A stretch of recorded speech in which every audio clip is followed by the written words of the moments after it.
గంగసాని తిరుమల రెడ్డి, గంగసాని మంగారెడ్డి కొడుకు. వాళ్ళ చిన్న ఆయన గంగసాని గోపాల్ రెడ్డి. ఆయన తెలంగాణ సాయుధ పోరాటంలో పాల్గొని వ్యక్తి, కుటుంబంతో కూడా పాల్గొంది.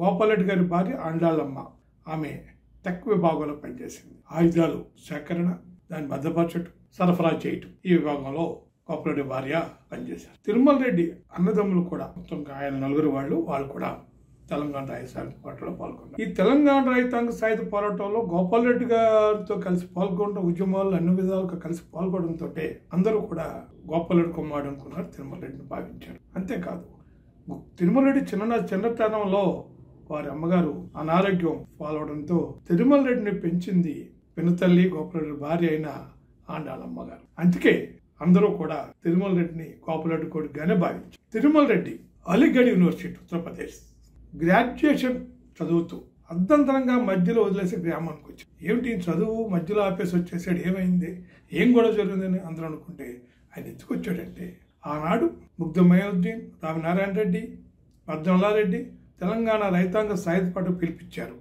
ఆ పిలుపుని అనుసారం ఆయన చదువుని వదిలి వచ్చి బంధుకు పట్టి తెలంగాణ రైతాంగ సాయుధ పోరాటంలో పాల్గొన్నారు. ఆయన మంచి గిరిల్లా యోధుడు, గిరిల్లా యుద్ధ తంత్రంలో మంచి నిపుణుడు. ఎంతకంటే ఆ కాలంలో రజాకారులలో ఈ తెలంగాణ గ్రామ ప్రాంతాలకు చెందిన దేశముఖులు, పటేళ్లు, పట్వారీలు, భూస్వాములు, వాళ్ళ అనుయాయులు రజాకారులతో ఉండేవారు. అందులో చేరు అన్యాయంగా ఉండేవారు. వాళ్ళకి షెల్టర్ ఇవ్వటం, వాళ్ళతో కలిసి పనిచేయడం చేశారు. ఎందుకు? వాళ్ళ ఆస్తులు కాపాడు, గడియలు కాపాడు, వాళ్ళ యొక్క పెత్తనాలు కాపాడుకుంటే వాళ్ళు రజాకారులతో కలిసి దాన్ని ఒక అవకాశంగా తీసుకుని తిరుమల రెడ్డి తన మనుషుల్ని రజాకారులు చూపించి వాళ్ళ యొక్క రజాకారుల యొక్క ప్రతి మూమెంట్ ని వాళ్ళ ద్వారా తెలుసుకుని వాళ్ళ యొక్క రజాకారుల యొక్క దాడుల్ని తిప్పికొట్టేవారు. అంటే తన మనుషుల్ని అక్కడ ప్రవేశపెట్టి కోవర్ట్లకి చేశారు.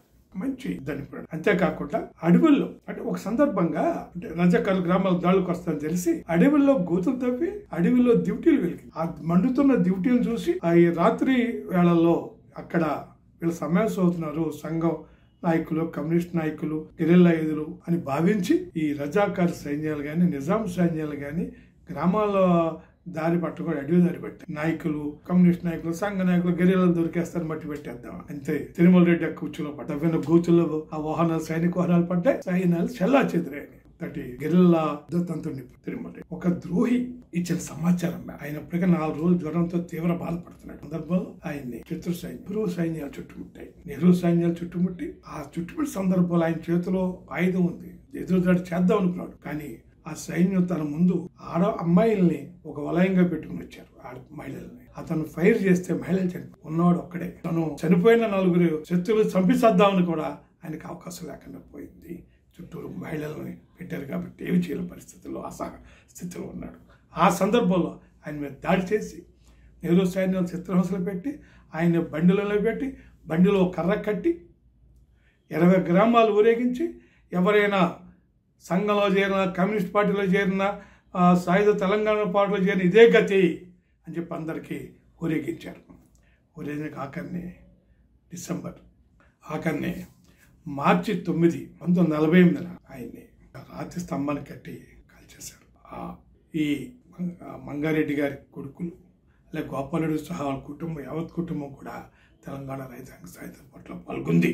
ఈ హైదరాబాద్ నగర కార్యదర్శిగా, అట్లనే సిఐటియు రాష్ట్ర కోశాధికారిగా, సిపిఎం రాష్ట్ర కమిషనర్గా పనిచేసి ప్రస్తుతం సుందర విజ్ఞాన కేంద్ర బాధ్యతల్లో ఉన్న సీనియర్ కమిషనర్ రఘుపాల్ తిరుమల రెడ్డికి చిన్నాయన కొడుకు, అదే గోపాల్ రెడ్డి కొడుకు. ఈ సిపిఎం తెలంగాణ 4వ రాష్ట్ర మా సందర్భంగా పోరాట యోధుడు, పోరాటంలో అసలు బాసిన అమరుడైన తిరుమల రెడ్డికి లాల్ సలాం తెలియజేస్తూ మీకందరికీ